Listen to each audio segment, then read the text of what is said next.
Guys, great to be talking with you. I feel like it's been much longer than a week off. I'm ready to dive into this second half of the season.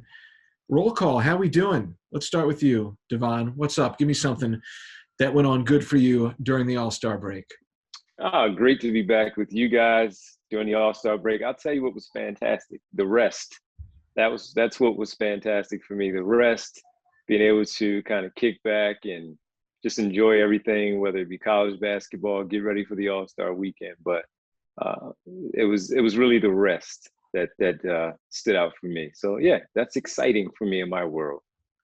I think Doc Rivers talked about this, and it's true. You don't necessarily even need to be away physically. It's if your mind can kind of take a break. And I'll say it, at least from my standpoint, what I do comes nowhere near close to the stress level of probably what Doc Rivers does. But just knowing that there were like 6 straight days in the schedule where I didn't have to think about much or be up a little bit late, whatever it was nice. I felt refreshed. I feel refreshed. I may not look or sound like it, but I feel it. You look great. You look great. Thank you. I do appreciate it. I will take those warm fuzzies. Okay. Whenever they come. Lauren, what about you? Highlights from your break? The listener can't see me. I don't look as refreshed. Lies. I did a lot. Lies. I actually worked pretty hard on a feature over the break that ended up taking up a lot of my time. And I was very excited about it. So if you're listening and you're interested in the vibes, I would encourage you to head to Sixers.com or to my Twitter and check out the feature that we released today, because it was really cool to learn some behind the scenes stuff that's going on this year, especially when we don't have a lot of opportunities as media to see what's going on behind the scenes. And there's a lot of good stuff going on behind the scenes. So while I didn't get as much rest as I wanted to, I was really happy to crank that out, and I hope everybody enjoys it. We've discussed this before. Lauren Rosen is unquestionably the undisputed expert of the 76ers vibe beat. And there is no bigger story about Sixers vibes than the new feature that Lauren just referenced, Good Vibes Only. It's awesome. Tell the audience a little bit more, Lauren. I know you gave a little small tease before we dive in on this Friday deep dive. Give us a little bit more of what we can expect from this feature. Sure. So I guess all you really need to know is that obviously due to health and safety protocols, this team doesn't have a lot of opportunities to bond off court. And NBA teams traditionally have the opportunity to have team dinners, to spend time in each other's homes, to celebrate wins, to discuss losses. And all of that has pretty much been eliminated this year because of health and safety protocols and how little time these guys can spend together. But this is a group of guys that genuinely really enjoys each other. And something that proves how much they're enjoying each other is the concept of the post-game party, which is what they do after wins. It sounds like a party. It might kind of smell like a party, but really it's a session in the weight room where the guys just go let off steam after games and enjoy one another's company, listen to music, and get better. They're lifting weights, but they're turning it into a party. They call it the post-game party. I did not name it that. This is something known as the post-game party. And at the party, they compete for the big energy chain. There are some photos now circulating of Isaiah Joe and Danny Green, the first 2 winners of the big energy chain. So if you're interested in good vibes, post-game parties, the VIP section that Danny Green has, the VIP section that Joel Embiid has at the post-game party, definitely check it out. It's tremendous. I like that analogy that the smells are probably similar between the 76ers weight room party and just a general party that you might go to. I want to say I can see that, but I can smell that. I get your olfactory implications. I mean, if I'm being honest, if you walk in there and close your eyes. Right. Maybe so. Could be a party. And it was really cool. I talked to guys sort of across the roster. The 3 guys featured predominantly in this one are Danny Green, Isaiah Joe, and Matisse Thybulle, all of whom have very different roles in the team. They represent different places rather on the age range of this team. And they all have really different personalities as well. And so it was cool to hear from all 3 of them that are all enjoying this thing that they're doing together, despite having different personalities, different likes and dislikes, and different vibes. But they all feed into the good vibes that this team is really relying on this year. We're definitely going to dive into what the second half of the season has in store, at least what we presume the second half of the season has in store for the 76ers, and talk about what it means to have a successful G League program, based on the great season that the Delaware Bluecoats had. I don't want to spend too much time on this. I feel like we have to address it because who's not addressing it? It's now 366 days since the NBA season was suspended and virtually the entire country went into a lockdown, shutdown, our new pandemic life, operating on Zoom, socializing and interacting virtually, all that stuff. Do you guys have a thought about anything related to what your last year has been like since all this happened? I mean, you know what? I'll be honest. I'll start this off. I was on the air when the announcement was made, and I don't remember anything about. I remember what I was feeling when that news broke. The NBA season was being suspended. I don't necessarily remember what I said or anything like that. I was like, should I go back and listen to that? I was like, what's the point? I mean, we all know this was kind of a. I could use a lot more like honest and authentic words here, but I'm going to use air quotes. Not great year for a lot of reasons.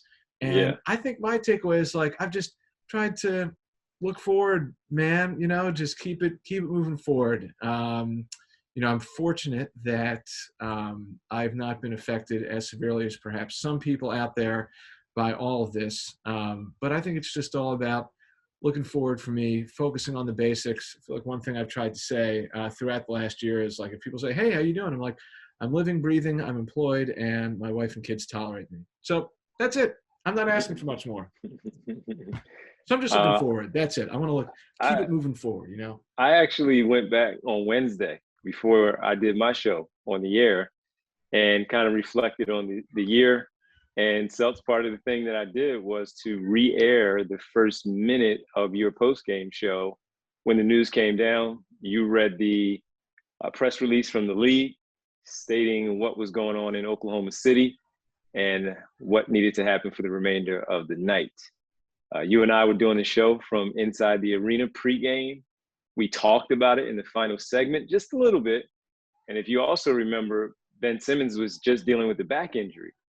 So Right. He was out, and we were wondering, well, I openly wonder if, a week or two shut down the NBA season to get this thing under control wouldn't be too bad to make sure that we're ready for the postseason run. Little did we know that we would have to reconvene in April inside of a bubble in Orlando, and fans would no longer be in the building. The final thing I remember, and Lauren, I'm sure you remember this too, is we talked about, all right, they're on the road on Friday after this Wednesday game against Detroit.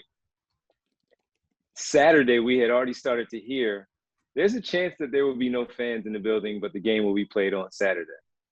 So I remember saying to you, man, I think I might want to come just to see what it's like with no fans. That also, yes. In an NBA game. And we did not have a chance at that time, but we had a chance this season as we started off with no fans in the building. So that's what I remember.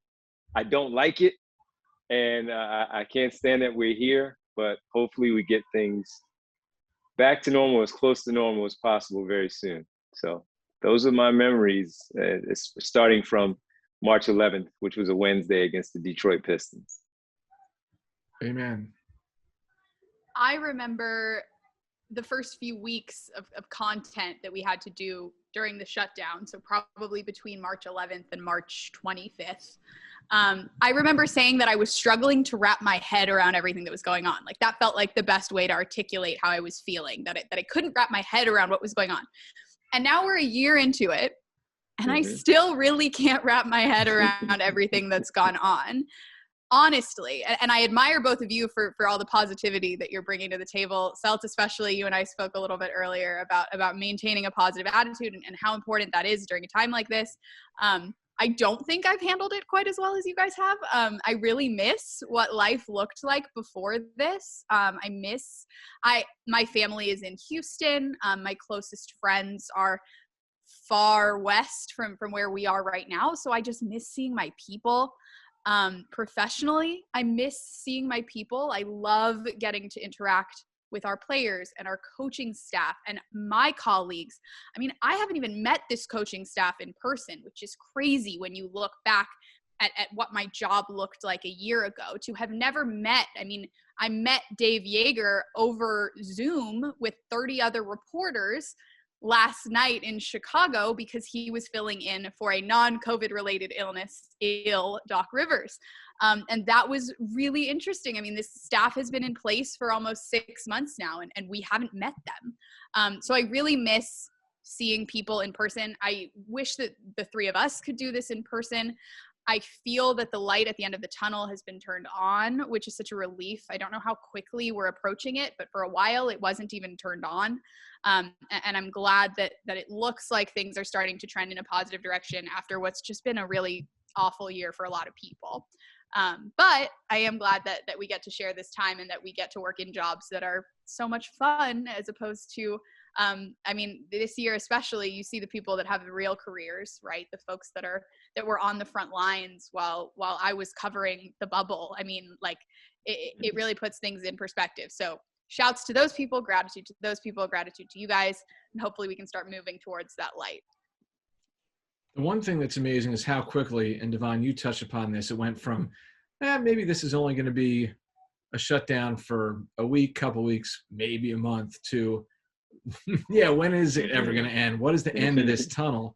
But somehow there are parts of life that did resume and have been carried out differently, but still giving us something. And I think depending on how you look at things, the NBA and professional sports is one of those things where for people who do have to deal with, and I'm only speaking for myself, a lot more serious stuff on a day-to-day than I do, this game, sport, can be a diversion, a distraction, and I definitely feel like the longer all of this lingered and hung over us, the more necessary it was to have these sorts of things in our lives we could look forward to and feel good about. And listen, I think, I do think that we're just only speaking as far as like NBA stuff here on this podcast, but like, all right, players in the league, Sixers, like shout out, like I'm saying, I know they get paid a lot, but like, this is human issue stuff, good for the players, the coaches, everyone. Like, they've put themselves at risk, especially in this restarted, the start to the 2020-2021 season, different than the bubble,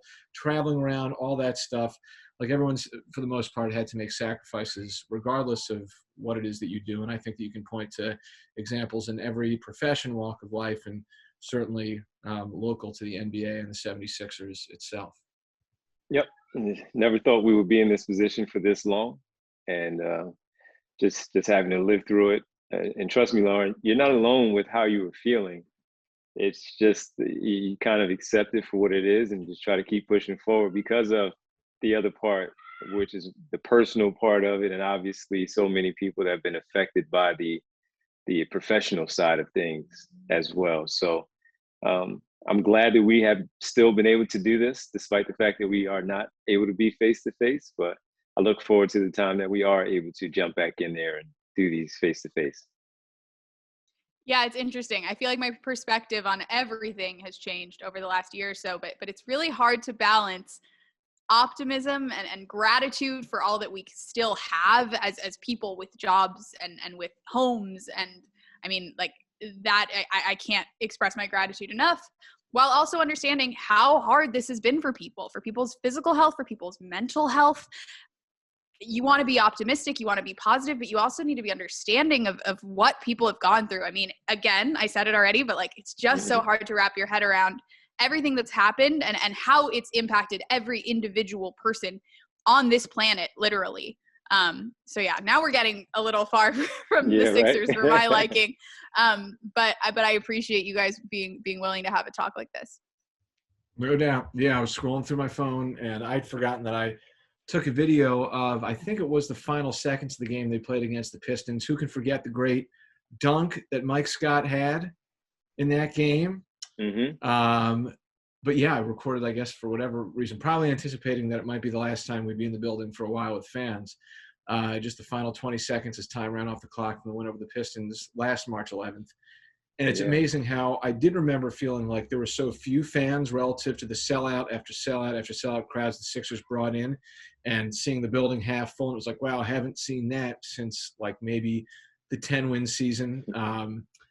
But then looking at it now and being like, geez, like that would be considered a sellout of all sellouts under our current worldview, you know, to have that many people in there. But I am happy for the fans that they've had this to look forward to. And I know that for some fans, it's going to be a really big deal to get back into the center on Sunday when the Spurs come to town. I know there's probably a school of thought that's like, well, how loud can 3,100 fans be? But I would put my money on the 76ers fans being the most energized and engaged 3,100 or 15% capacity of a building that you could find in the NBA. So I think that'll be a really neat dynamic on Sunday. Okay, that was deep. We covered some deep material there. I felt cleansing in part for me, somewhat, mostly. It was helpful. You know what else was helpful? Seeing the great run. How about this? The old pandemic segue into talking about the G League bubble. It's a podcasting fundamental skill that you have to have, segueing from pandemic to G League talk. Delaware Bluecoats had a great run in Orlando. Awesome to follow that. Filled some nights for me during the All-Star break that might be too revealing of an insight into what type of life I have, even when the sport is supposed to be on break. But it was really enjoyable seeing the boost Isaiah Joe gave the squad. And listen, I think that when you look at what a development program is supposed to be, the most important thing is development. But if you can win while also doing that, then that's the holy grail. And the Bluecoats were able to strike that balance in a great way over the last couple of weeks down in that Orlando bubble.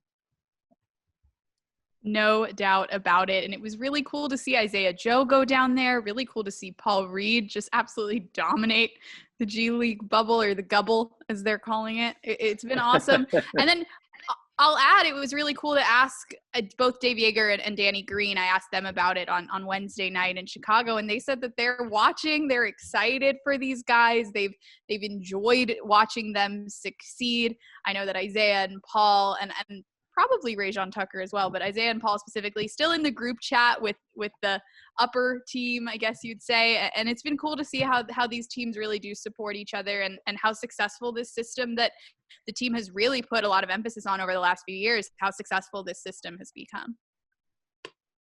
Yeah, it has. And to see, as you said, Isaiah Joe just to go fit in seamlessly with the team, Paul Reed, MVP level play, as they talked about there. The coach that Coach Connor Johnson, the work that he's been able to do and just implementing everything with all of those players. And they have, the team has different types of players. So it all just blends very well. And once you start winning, as we know, the thing just becomes contagious, and you buy into your roles and you understand what needs to happen. And even when Isaiah Joe comes to the team and he joins in the bubble, I'm sure he wanted to, but he got the work in. He wanted to be with the big club, but he got the work in. He didn't really miss any time. So that's what was important. And for them to make the run that they have in Orlando and build their chemistry and the camaraderie that they've had, it's really good to see. And it only helps with the overall program, the organization of the 76ers, and what the lower tier players could eventually turn into. With smaller things when they look back to a situation in a place like this. So good on them for the work that they did, and they entertained us as well. The impressive thing is that, yes, to win at the level that the Bluecoats did down there, it requires team basketball, and you need to play team basketball. But I also feel like a lot of these G League teams, the Bluecoats being one of them, they don't make a secret about who some of the top priority guys are. And of course, you're talking about two-way players like Reed and Rajon Tucker. And when you send Isaiah Joe down there, he's taking someone's minutes. He's in there, and he is a featured part of what the Bluecoats are doing. So he's taking someone's minutes away, yet at the same time, they were able to come together and go on this great push towards a championship. As far as Paul Reed is concerned, obviously the question everyone asks is, if he puts up numbers like that, what can you do at the NBA level? What do you think, D? I'm still a little unsure as of right now. He did struggle a bit when he had the opportunity to play early on in the season when so many players missed time due to the coronavirus, hitting the locker room there a few weeks back. It's encouraging to see him play. I'm just not sure until we actually see him do it on the NBA level. I still have, just a little bit of questions. He's still a young player. There's a lot to it. We're talking about a second half run with the top team in the Eastern Conference. where you want to see the number one seed locked down. You don't want to fall too far down in the event that it does happen to go on a backward slide a bit.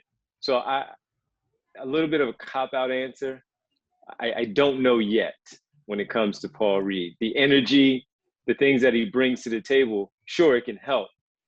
How much of that has changed? How much of that experience is now going to just bust out there and burst onto the scene on the NBA level when he does, in fact, if he in fact gets the call up to the big squad? I think for sure you can make the case that the G League is the second best, and closing in perhaps in the second best professional league in the world. Over in Europe, EuroLeague, ACB, really good. G League is attracting and bringing in more and more talent. You know, the NBA is investing in the G League, trying to make it the second best league in the world with what they did with that G League Ignite team that was down there in the bubble. But it is a totally different game between the NBA and the G League. And I think more than anything, Lauren, one of the obstacles for Paul Reed to get some minutes with the Sixers is, even though it's only been half a season and a shorter half season than what a traditional year would be, there are some things that are in place for the Sixers. We know what the Sixers are gunning for. And if any moves come down the pike in 10 days to 2 weeks, that player is going to be the one who's prioritized whatever minutes are left over. And I just think that maybe to no fault of Paul Reed's own, the Sixers are set up for a situation where they're making a run at something, and it might be hard to give someone like Paul Reed, despite how much promise he showed, the leash to figure it out at the NBA level. I could be wrong. Part of me hopes I'm wrong. I think it'd be great for him to get some minutes. And he could come in, and if he gets a shot, he could set the world on fire. But I just think it might not even be a him thing. It might be a team dynamic and mission thing this year. Yeah, I'm with you, Seltz. It's something that we've actually gone back to as a bit of a theme when we talk about young players on the Sixers team over the last couple of years. We talked about it with Matisse Thybulle. We've talked about it with Tyrese Maxey. We've talked about it with Isaiah Joe this year. It's hard for young guys to come into a team with championship aspirations and grow because there's not a lot of space for error. And that's why these opportunities with the Bluecoats are so important, because that's where they really can grow and thrive and take risks and try new things and play heavy minutes. We saw it from Shake Milton. It's another perfect example. So if these guys can go down to the Bluecoats, have a great experience there, grow there, and bring back what they've learned to their more limited minutes with the Sixers, I mean, it's only going to do good things for them. But I do agree with you. I mean, you have to wonder, what would it be like for a Paul Reed, for an Isaiah Joe, for any of those young guys that I mentioned, to be starting on a team that isn't starting as in beginning their careers on a team that isn't of the caliber of the Sixers. And you have to imagine that they'd get more opportunities there. But I mean, there's no way that this is a bad thing for Paul Reed. There's no way that this is a bad thing for Isaiah Joe. And it's been cool to see them succeed in this situation. And listen, there are guys who have had legit runs in the NBA. Just look at that Raptors 905 team that were playing down in that G League bubble. And I think the good news, if you're rooting for someone like a Paul Reed or a Ray John Tucker or Isaiah Joe, is that they stood out in games that featured guys who had more than just a cup of coffee in the NBA. So to me, I don't know, Devon, how you feel about this, but to me that shows that they can hang for sure and make an impact at the G League level, and that they're kind of not unlike some guys who have gone on to have great careers that are currently with the Sixers, by the way. Like this early on in their career, they might be in this tweener stage, you know, where they've shown they can cut at the G League level, and now it's taking things that they can do there and refining it and continuing to rep it and develop it to get them into a regular rotation NBA level. I thought the exact same thing as the example of the 905 Raptors and the names that we've seen in the past that have worked out on the NBA level. And I just only hope that these players don't get discouraged if they don't get the minutes that they want and see the opportunity passing them by. They could have a very long career. This is a strong locker room, Lauren, as you know, Seltz. And I would only think that they will make sure that they understand that, hey, your time will come and your number may be called at some point where Doc Rivers might need 5 minutes from Paul Reed with the hustle, the offensive rebounding. We may not need your scoring tonight. We need everything else, the little things, the intangibles that helps the team win. So I hope that he just simply stays encouraged, the other players as well, Joe and Tucker, if and when they are up here on this level, and just be ready. That's the thing. So there are too many examples. The G League exists for a reason, because these things these examples are there. So as long as they know that, they understand the pathway, and know that there is a pecking order and things will get to you when time does get to you. When it calls your number, just be prepared. And there are three great examples living right in front of them with the Sixers, right off the top of my head, in Yeah. Shake Milton, who people are mentioning in the breadth of Sixth Man of the Year conversations, Danny Green, a three-time champion, and then Seth Curry, one of the best three-point shooters on the planet. All of them had considerable time spent in the G League before making an impact on the NBA level. A very good locker room. And those guys have lived it. They can speak on it. And you just hope that they absorb that information and understand that their time will come. So for the 76ers, as they get back to it to start the second half of the season, that certainly is one subplot. Will we see some of the guys who made an impact on the G League level surface with the Sixers at some point in the second half? But yeah, we've got 36 games, essentially, 35 after the game in Chicago on Thursday to go. And to me, Lauren, the one thing that jumps out is just how furious of a pace this second half of the season is going to go at. I mean, I thought the first half was insane because there were only maybe 2 or 3 times where there were consecutive days without a game. Second half of the schedule seems totally nuts.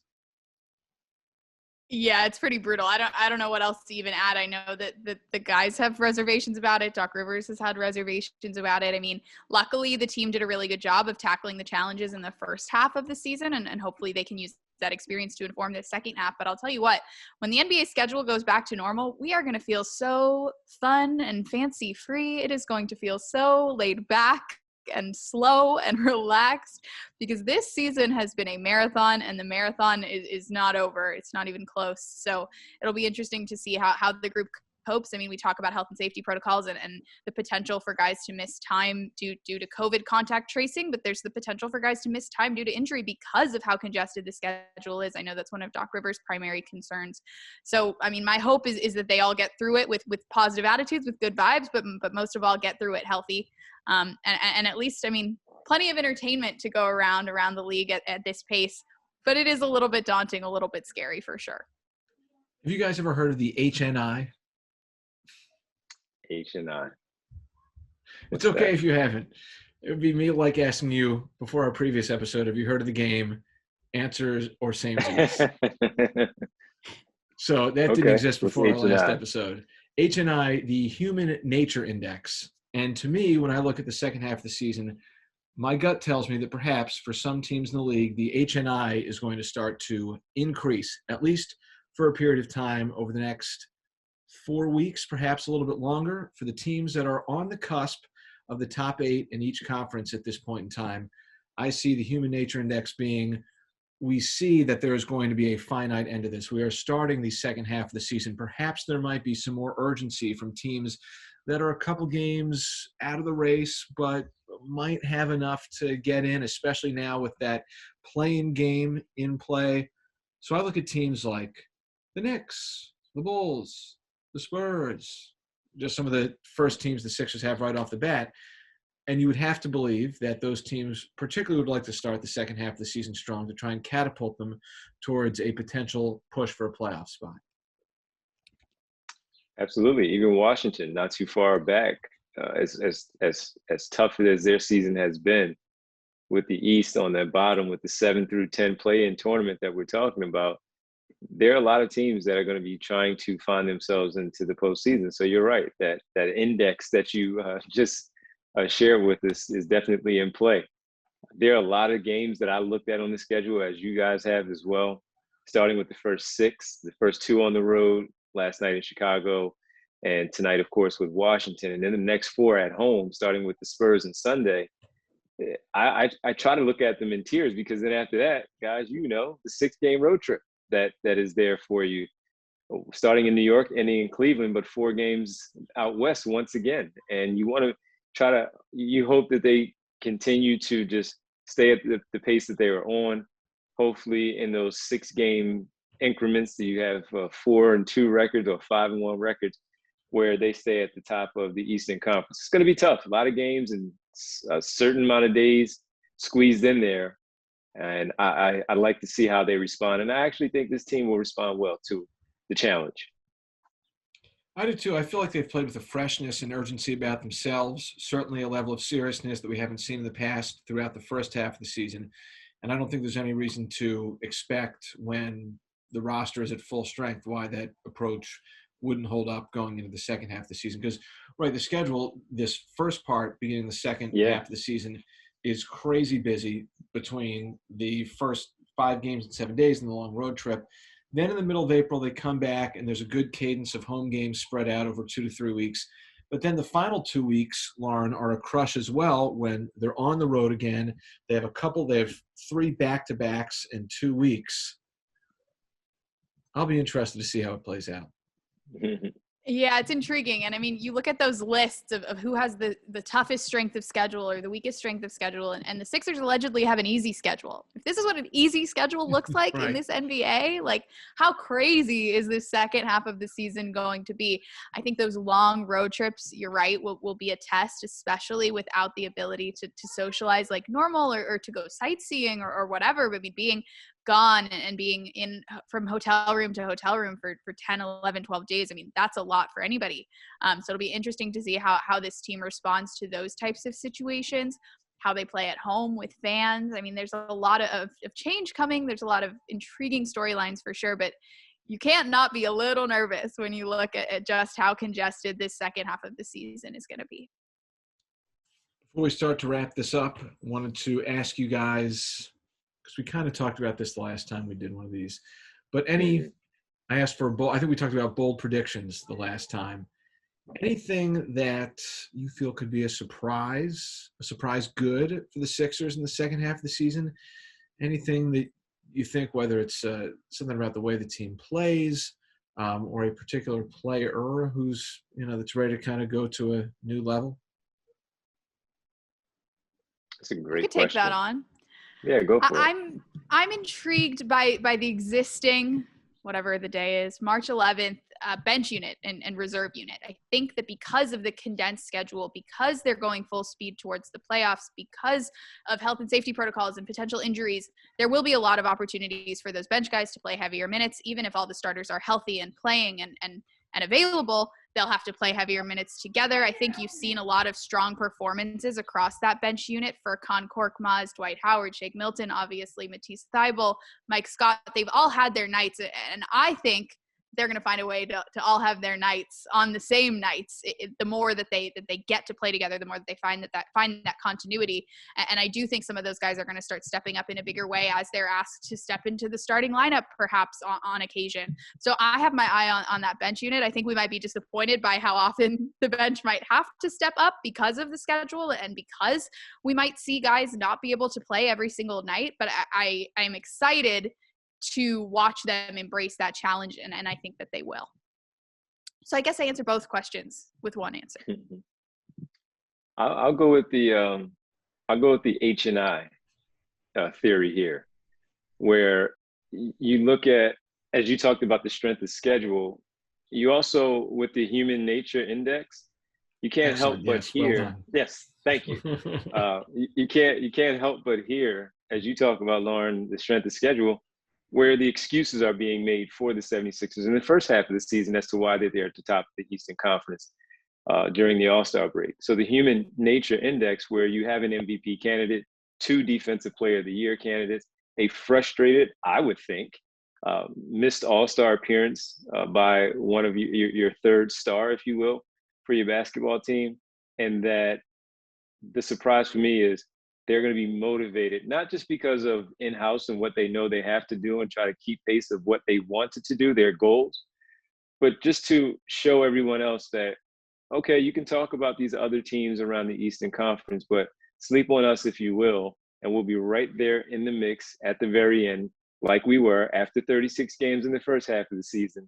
And when you're talking about us after 72 games, you're going to understand why you're still talking about us in 72 games. So I think they're going to really, in a good way, get their backs up because of the human nature index and push forward through these 36 games and find themselves in a very good spot by May. I'm going to go micro for a macro here.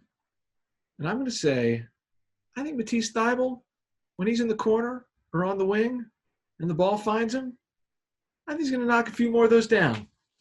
I think he is. I like that. I don't know how much, but I think we saw it in flashes last year. I think that Matisse has trended upwards just in general, like how he's been into it throughout the first half of the season. Started slow, obviously, then solidified a spot in the rotation. I like the fact that he's been chucking it up there a bit. I think some are going to start falling for him. That's going to be my positive, hopeful, micro for a macro subplot for the second half. No hesitation. Fire it up. Yeah. Fire it up. Just because I've become the vibe check person and the post-game party person, I believe Matisse Thybulle forewent a post-game party a few games ago to shoot post-game after he played pretty heavy minutes. And so he's putting in the work. We've seen him do it before. And I think anytime you know that a player's putting in the work, good things are going to come. He's attending optional shooting. He's shooting post-game by himself. I mean, it's something that he's focused on. He knows what he's got to do, and he has a good work ethic. So I feel it. All right.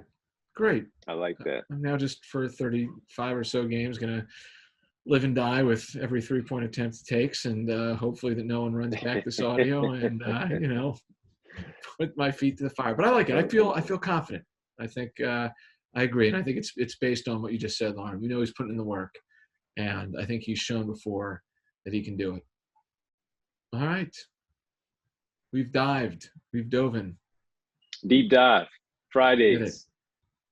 I'm looking forward to next week. I feel like this was just a get back into it for the start of the second half of the season. I think we'll be able to sink our teeth into more definitive, less ethereal subject matter next week. We have a good week ahead of us. Yes. Good week ahead of us. Guys, thank you very much, as always. Thank you.